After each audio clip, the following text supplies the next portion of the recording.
Okay, go back to the overkill. Another thing that can happen is the public policy can undermine the cooperation. Remember, it's costly to run these groups. And they're doing what they can to realize the gains from trade, some of the gains from trade. And the policy may, again, especially if the policymaker is ignoring that cooperation occurs and how it works, could undermine the cooperation. And undermining the cooperation would be rotating this marginal cost curve. It costs more to cooperate. I think an important example of this is policies around taking care of children. Children have mom and a dad. Okay, and they try to cooperate. Sometimes they cooperate in a marriage by living together.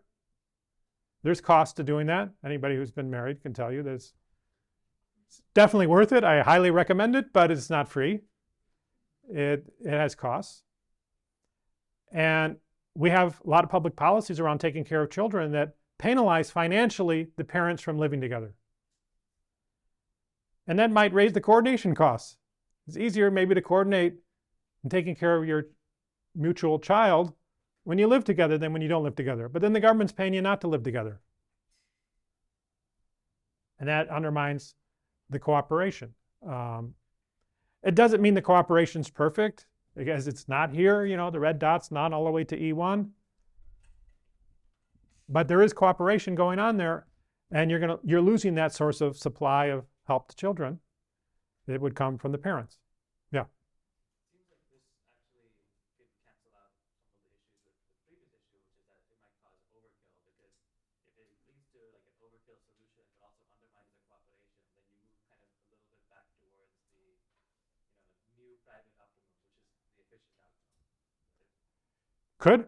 I mean, again, I don't like to operate on a patient whose anatomy I don't understand. And my point is here, we need to understand the anatomy of the patient. They're cooperators. They're trying to do things. How does the structure of my policy? Before I had a subsidy, I had two types of subsidies. One that kind of shifted down both green lines. Another that just shifted down one of them. This one's rotating the curve.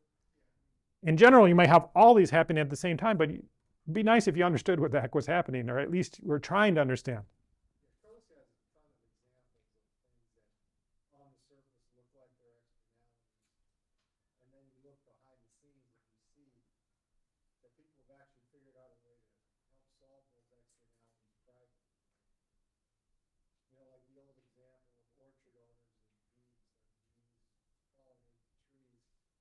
Then you go out and look at the world and you see that the orchard owner is actually paying the bee farmers to actually locate their hives at the orchard, Right.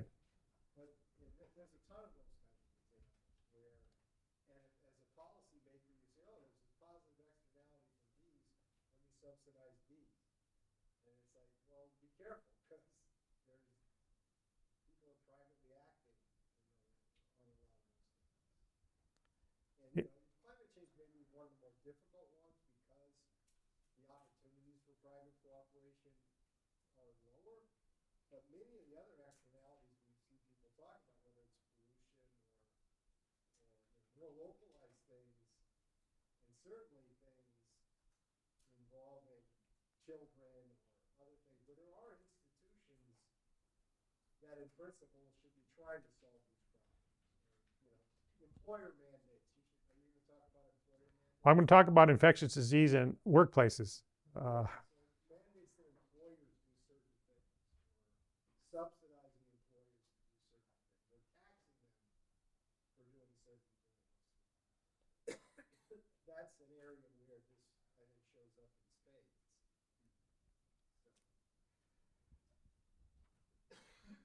Yeah, and in a sense, I go further than Coase.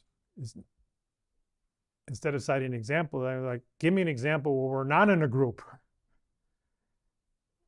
Now, just because I know that you're in a group for some purpose, I don't necessarily know what the group's trying to do and how it operates, but this is the norm.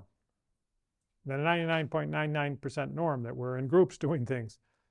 And this is a fact of life. And be nice to understand what those groups are doing and try not to undermine. If what they're doing promotes the public objective, you'd be ashamed to undermine it.